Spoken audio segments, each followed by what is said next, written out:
back in 2015, everybody was like, with all this technology, by next year, you won't need MSPs. And then in 2016, by next year, you won't need MSPs. And by next year, you won't need MSPs. And what we're seeing is the reverse.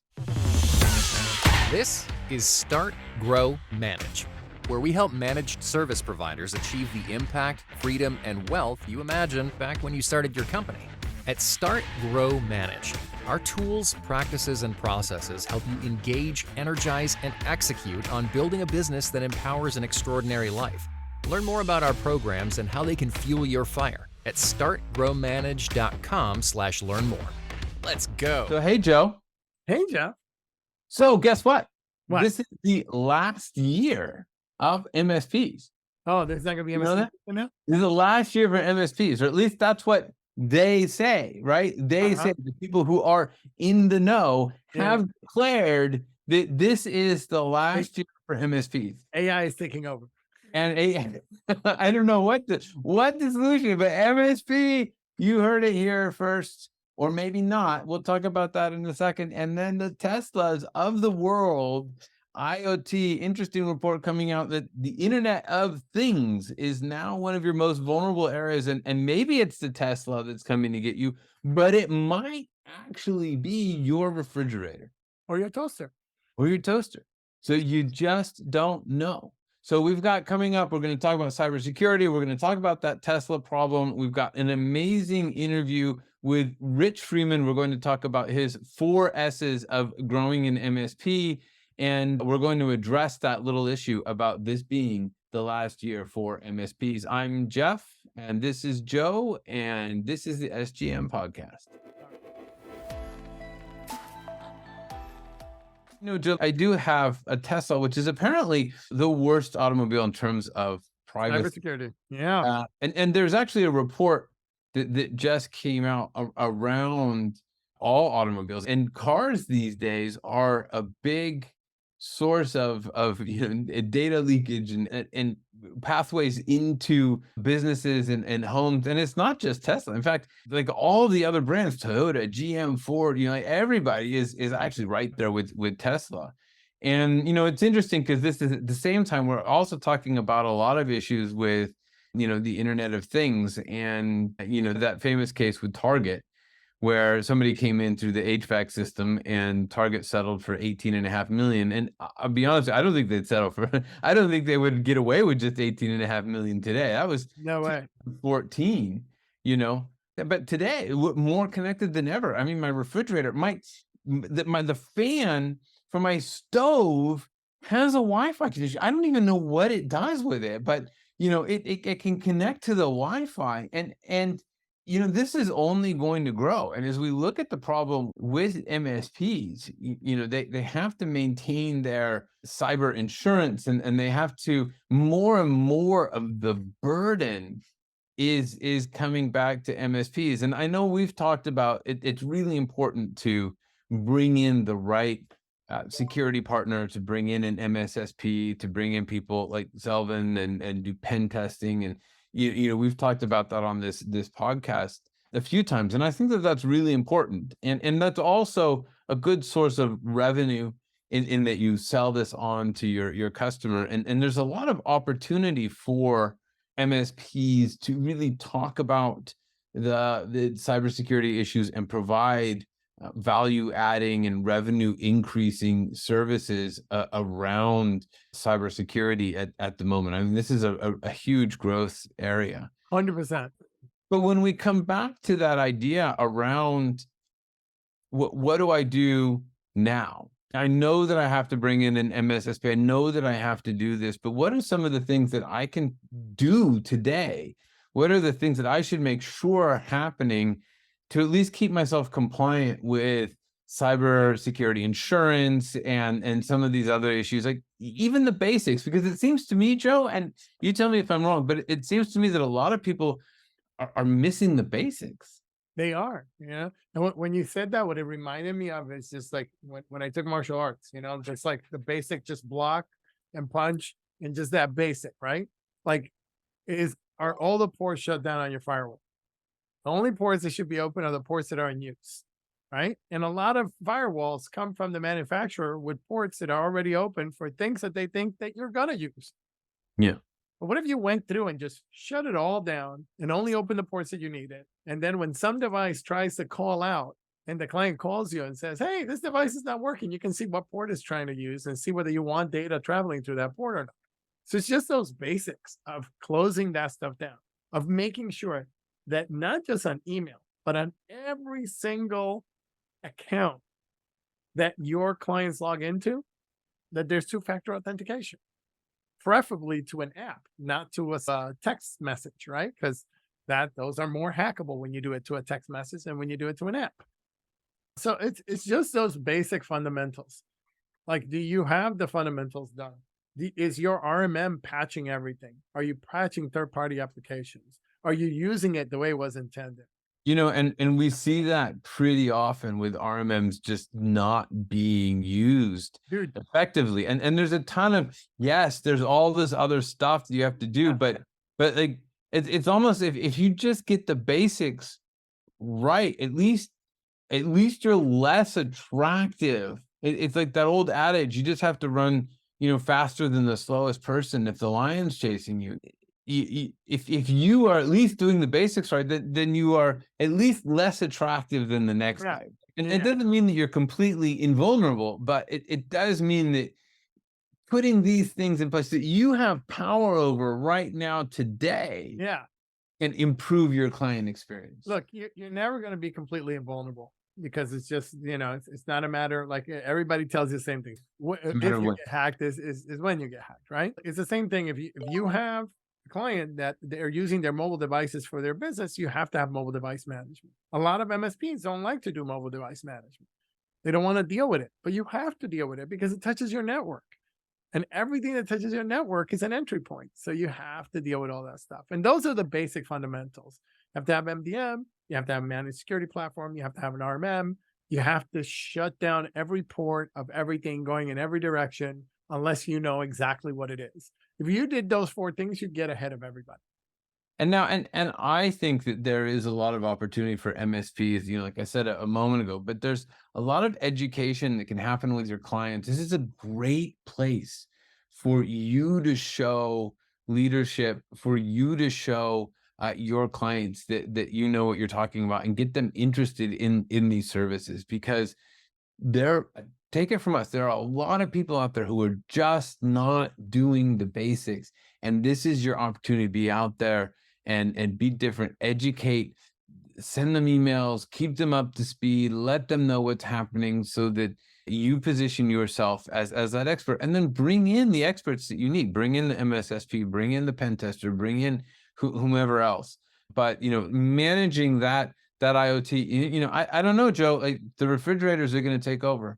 The stove hood, I think it's going to report back to the mothership that there was just, someday it'll be like the firemen are going to show up.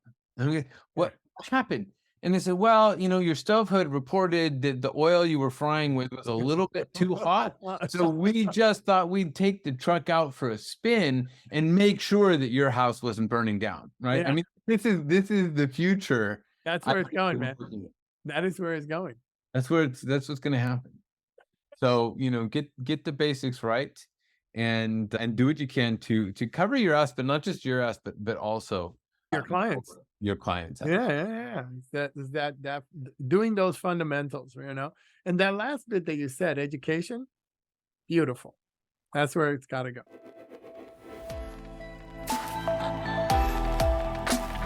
All right, Joe, I'm excited. We have a great interview coming up with Rich Freeman, and he's been involved in the MSP market really since it began. I mean, he tells this great story of like back in the day when people were saying, oh, the MSP model is never going to work. That'll never work. That'll never work. Versus the opportunity today, which is just to get sucked up by a PE, right?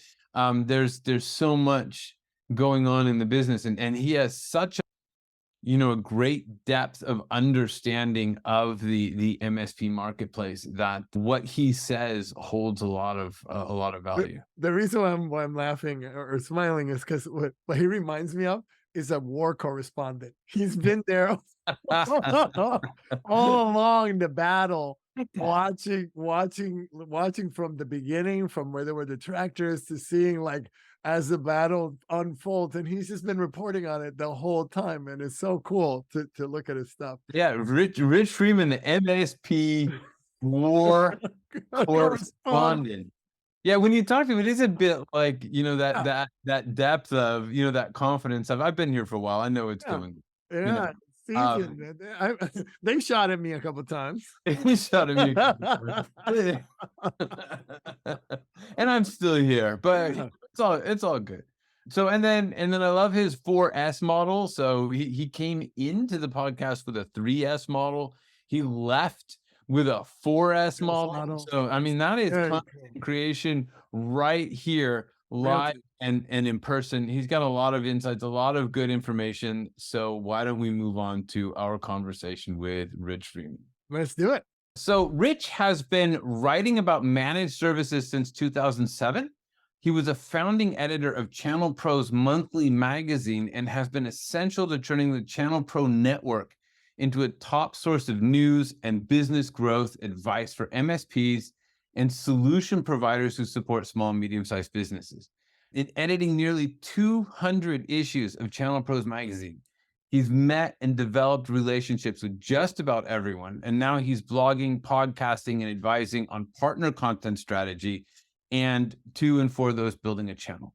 And I highly recommend his newsletter, Channelholic at channelholic.news. We will have links in the show notes, and we are thrilled to have Rich join us. This incredible depth of context and knowledge gives him amazing insight into the MSP market trends and opportunities. Rich, thank you for joining us. Well, thanks for having me, guys. I've been looking forward to this. Yeah, well, we're thrilled to have a chance to talk to you because you actually know what you're talking about, which is, you know, that's pretty exciting for us. As amateurs out there just coming up with content on the fly, right? We've been all excited get you in here. But I mean, but you know, you've been doing this for a long time in the MSP market, right? And your sort of knowledge of it is like layered and deep, and you've been working on this for a number of years. And I'm wondering, like, what brought you to the MSP market in 2007 in the first place? You know, the real answer to that is incredibly good luck. So before I did all this journalism stuff we're talking about here, I worked at Microsoft in marketing for a number of years, stepped away from that job, became a freelance writer. I figured that's something I'd like to do. And I was asked to attend a conference here in the Seattle area of small and mid-sized business IT providers. And I should say everything I did at Microsoft was enterprise. I knew nothing about SMB, but they said, hey, go to the show, cover it for us. And one of the top, this is, 2006, actually, you were talking about before. One of the topics that was getting a lot of buzz, a lot of conversation at this conference was this brand new thing called managed services. And there were some people there who were saying, we're having great success with it. And about, 85-90% of the other people there were saying, you're out of your mind. How are you going to get customers to pay you every month if nothing breaks? Like, it just didn't come. So it was like brand new. And I just happened to kind of be in the right place, right time to hear about it. And it just was a really interesting storyline to me. So I stuck with it. So something went off in your brain. We're like, well, let me see. 85-90% of the people think it's a terrible idea. And there's this new trend happening. There's something to this, right? Any great new trend is prefaced by the majority of people thinking it's a terrible idea. I remember this one session in particular at that show that was about managed services. And there were two people on stage kind of explaining what it's about. And you guys probably know one or both of them. It was Eric Simpson, who is a consultant to MSPs today, and Amy Luby, who is working at a security vendor called Sekion right now. And at the time, they were both MSPs, very early generation MSPs. And I knew, even though they were both new to me, these are two really smart people. They're on stage saying, everyone here should be doing this. The audience was just howling at them. You're out of your mind. But they both had, the two of them, they both had the smile on their face that sort of said, you're putting this down now, but watch a year from now, you'll be doing what we're doing. And of course they were right, but it was just Yeah. looking at the confidence on their face. I said, there's something to this. I need to learn more about it. I love that. So how has then the MSP market changed since 2007? It is an incredible thing, actually. So, my story arc with managed services begins with a room full of potential MSPs saying this will never work. Yeah. And fast forward to today, and there are all these really sophisticated private equity types with billions of dollars, literally billions of dollars, ready to go to buy MSPs and roll them up. Yeah. The business model that made no sense to the practitioners once upon a time makes so much sense to so many people now that the Wall Street folks want in. And it's an incredible thing. And all of these vendors who couldn't spell MSP, 10 years ago, they're all creating MSP specific partner programs. It's like that is where it's at in IT. And that was so not true when I first started writing about this stuff. Yeah. Was that part of creating the Channel Pro magazine? I mean, did that come out of this? Hey, MSPs are going to be a big deal. They're going to need more information. They're going to need more stuff. So then the magazine was born? Not exactly. That too was serendipity. Like I said, I had no experience with SMB, but I go to this SMB show, and over the course of like 2.5 days, it just felt like this amazing crash course. And I couldn't have been more than a month after that show. I got a call from Michael Siggins, who is the publisher of Channel Pro and has been from the beginning. And he called me up and he said, we're launching a magazine. It's for the SMB channel. And would you help me editorially get this off the ground? And if he had called me 2 months earlier, I would have said, I don't know SMB. I know enterprise. I can't help you. Yeah. But because I had just taken this crash course, it was like, yes, I know exactly what this magazine needs to be. And managed services sort of became a big piece of that. But it wasn't in the original vision. When the people who created that, the investors who created Channel Pro got together, they knew that there was a market for an SMB channel publication that was very specific to that audience. But they didn't know, managed services. That's something we're going to talk about a lot. Yeah. Okay. That's interesting. So just thinking about where we are today, what are some of the key trends that you're seeing? And I'll just interject you. We just did some research into this ourselves. And certainly one of the things that we're seeing is this buying up of smallish MSPs who have a good offering. And I'm wondering, do you see that as a trend? And what other things do you see going on? Yeah, well, let's start there. I mean, that is absolutely a trend. That the whole, if anytime you put together a top 3 list of topics affecting this audience, that's going to be on that list somewhere.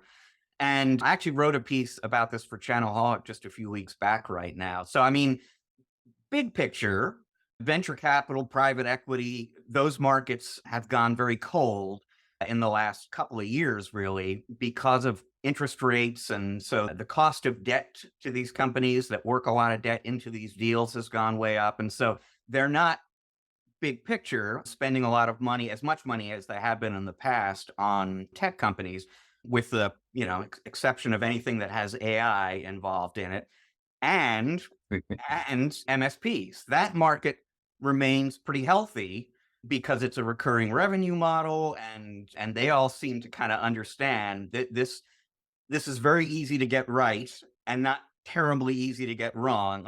So that this feels relatively surefire to betting on some startup that's going to disrupt a market you've never heard of, and so on. So it's still a pretty healthy market for MSPs. The only thing that's changed a little bit is because debt is more expensive right now, the buyers are apparently being a little bit more cautious. They really want to validate the numbers that you're giving them, make sure they're making a good purchase.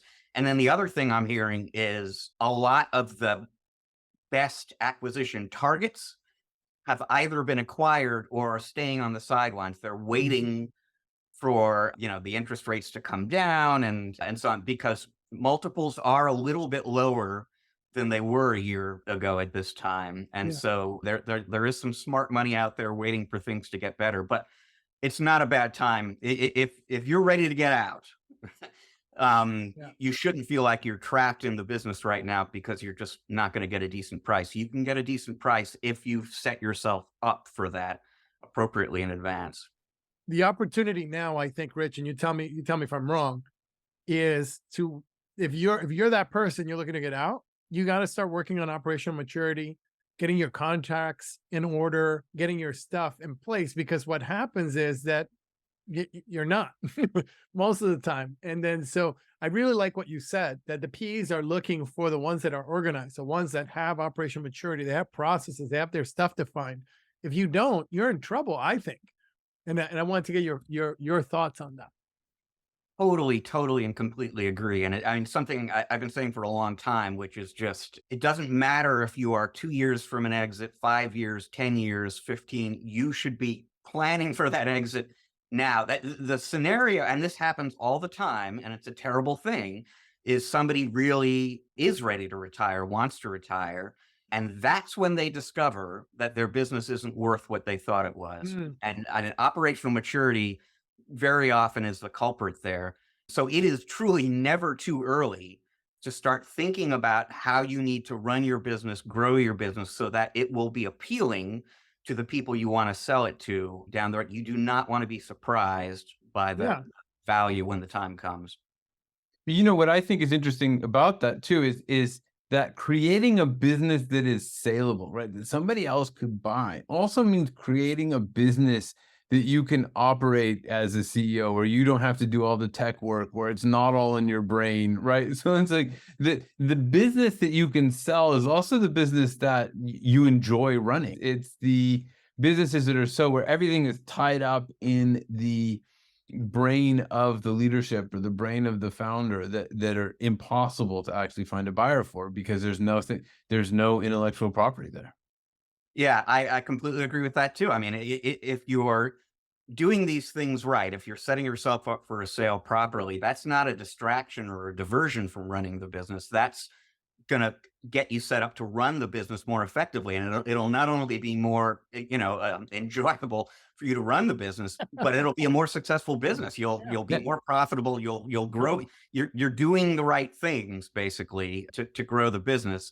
And you're just kind of concentrating on the metrics and the corners of the business that are going to matter most to acquirers down the road. I like how you said it'll be more enjoyable. I remember when I first started as an MSP, the joy for me wasn't fixing the problems. Like that was where the joy was, like in actually getting out to the client and fixing this and fixing that and seeing their face and all that stuff. But then later, when I was working 120 there's no real joy there, right? I was like, holy crap. And so at the very beginning, you get joy from that. But I think you have to transfer that joy from that to doing what you were just talking about now, which is how do you run the business more effectively? And you have to get joy out of that, because once you start getting joy out of that, then it's like a whole different ballgame. A whole different ballgame. And I really like what you're saying, because that's kind of where you're pointing to in everything that you're saying, is like, that's where the game is. So come play there. Yeah. Yeah, exactly. And I mean, you would know this much better than me because I've never been an MSP, but I mean, my sense is that transition you're describing from, the classic working in the business versus working on the business, that's really hard. That's one of the hardest things that newcomers to managed services have to do, is understand that that's necessary and get themselves through that transition. And the thing that I noticed is that it usually doesn't happen until you hit rock bottom. You're in so much pain that you realize that you have to do something, and it doesn't have to be that way. But you're in so much pain that's really when you realize, like, oh, this has got to change, or I've got to get out of doing this. And so what if it wasn't going right? Like that's really like, that's what you're pointing at. What do you think, Jeff? Well, so I was going to say, I think, by the way, that this isn't just MSPs. I worked across industries, and I got to say, anybody who starts a business, there's this typical process that you go through where you do stuff, and then you find people who want to buy the stuff that you do. And then you realize that you get really, really busy and you have no life. And then you start to say, well, now I want other people to do some stuff with me. And then you have to think about, well, now I have to actually create a business out of it. And it's that journey that I think we all have to go through as entrepreneurs. And in some ways, we're also trained to hustle, right? If you look at a lot of the pop cultures, hustle, work harder, beyond no more vacation for you if you want to run a business. And I think that's the wrong messaging. It's what pop culture wants us to hear the whole time. But I think that's the wrong messaging. But I think this actually ties really well into your 3 pillars. So I know that you've got sort of 3 pillars, MSP pillars for success. I don't know what the name is, but I'd love for you to talk a little bit about your 3 pillars. Sure. Yeah. Yeah. And I refer to these as the 3 S's, because I wrote an article for Channel Pro some years back, and it was sort of built around this kind of built to last premise. Like, what are the things that the fastest growing MSPs tend to have in common? If I was really to kind of boil that down, and it came down to the 3 S's. And, the first of those is scale or scalability, which is to say these very successful, fast growth MSPs knew from the beginning that that was something that they aspired to do. And so in every process they created, everything that they invented at the company, they built scalability into that. So they didn't necessarily, just as a for example, buy the, entry level RMM or PSA that a tiny business can get by with. They knew, if things go according to plan, we're going to have a lot more customers a year from now and more a year after that. And let's get the system that scales now. So having a growth mindset, Yeah. knowing, believing that you're going to grow, and preparing the business from the get-go to be scalable is one of the S's. Another S is standardization. And that it applies in 2 different ways. And so one is, you really want to narrow down the solution stack in any given category as much as you can. And if you can, get it down to one vendor, like we have one BDR vendor, and that's it. That's what we do. That's going to make life a lot easier for your techs. They only have the one platform to know and to learn, that which is lowering overheads for you, obviously. And, standardized operating processes are going to be more efficient, operationally efficient operating processes. And so that's the other dimension of this, the tie-in to that, which is not only what you sell and offer to your customers should be as standardized as possible, but how you do everything should be as documented, standardized, and so anyone who comes on board should learn this is how we do it. Amen. Spelled out here, and you always do it this way because time has told us this is the best way to do it. And then the final S is just specialization. And if anything, I think this has become more important recently than less. But the idea is, the more you can market yourself as a company that really knows this vertical industry, healthcare or legal. We've got a ton of clients there. We speak the lingo. We know your pain points. Or if you have really deep expertise in marketing automation or CRM, ERP, collaboration, something like that. If you really know something that businesses need that your peer or competitor up the street doesn't know, that's going to set you up for growth and lasting success as well. And I got to give you a hallelujah now, man. Right. Yeah. Did you pay him? I just want to be clear, we did not pay Rich to say these words. It's his independent thinking here. It's true, right? It's so true. Yeah. I think there was a time when knowing technology was enough. I like to tell a story when I used to configure network cards and install NT4 back in the 90s, and then it was just, wow, you understand technology and you can configure a network card. How much do you need, right? And now you sort of turn on the computer, it takes care of itself, and it's all hooked up to the network, and that's done. So a lot of the technical stuff that used to require sort of technical expertise has changed to be much more commoditized. And so the advantage, the opportunity is in that specialization. And we absolutely see it. I mean, 100%, right? Those businesses that specialize in some way, that define a niche, that are clear about what their niche is, they have a great time. Yeah. And the ones that don't, they don't. It's really hard to be out there selling generic services. It just doesn't work very well. Yeah. Agreed. 100% agreed. Yeah. Basic managed services are kind of commoditized right now. I mean, if you're managing Yeah. networks and endpoints, even if you're kind of doing, security in there and so on, so is everyone else, every other MSP out there. And it makes it very hard to compete. And this is why a lot of people unfortunately end up competing on price, because it's like, what else do I have? And then that's obviously never the right answer. Yeah. No.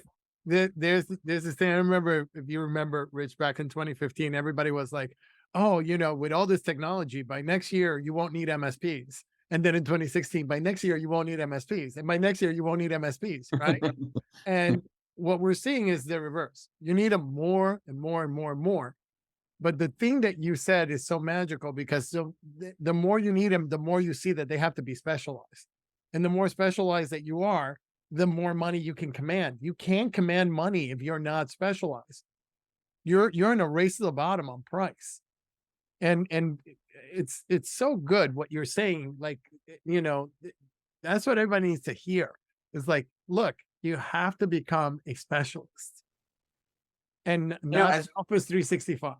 And we Yeah.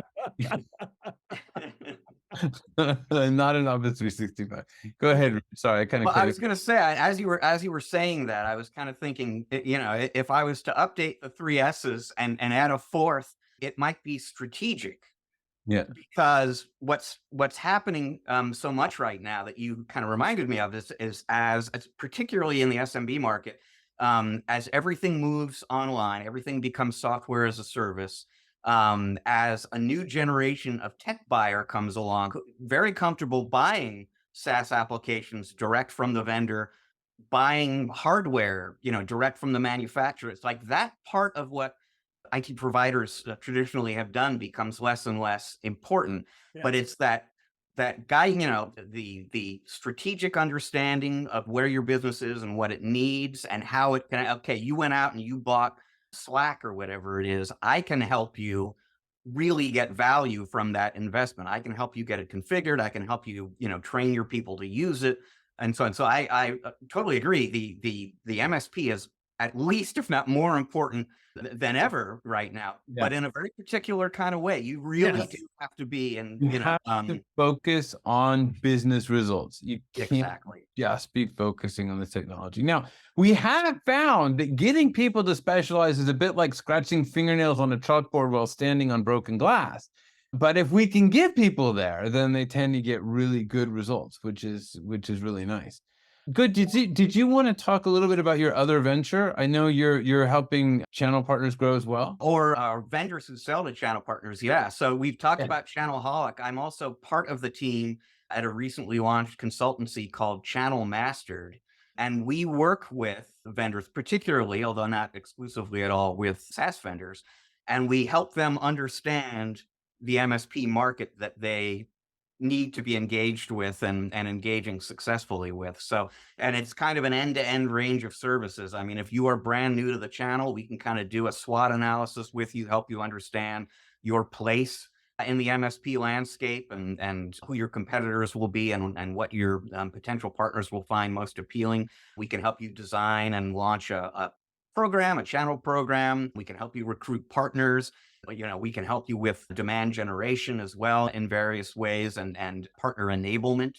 So once you've recruited the partners, making sure that they have everything they need to be as successful as possible with you. So yeah, that's what we're doing now at Channel Master.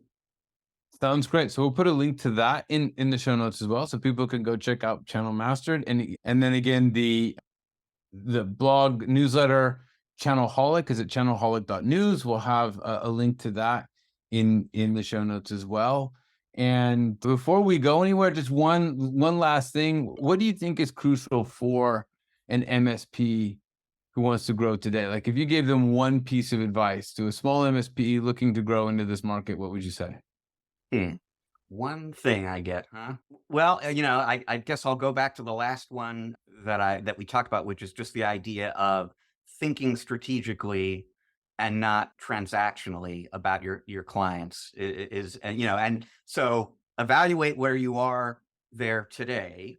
To what extent are, cliche, or to what extent are you a trusted advisor to your clients as opposed to somebody that they get maintenance help from and buy things through? And then, yeah, make a plan to the extent you need to become their strategic technology advisor, talking with them about business needs and business outcomes. Awesome. Excellent. That Excellent. sounds I like great. that. Well, hey, Rich, thank you very much for taking the time to chat with us. Joe, you want to take us out? Absolutely. For all of you out there, remember that you are loved. All right. Hey. Thanks for joining us, and a special thanks to our subscribers. Consider becoming one right now and tap into our insights and instincts to help drive your business vision and success. Remember, you didn't start your business to feel frustration. You started it for freedom.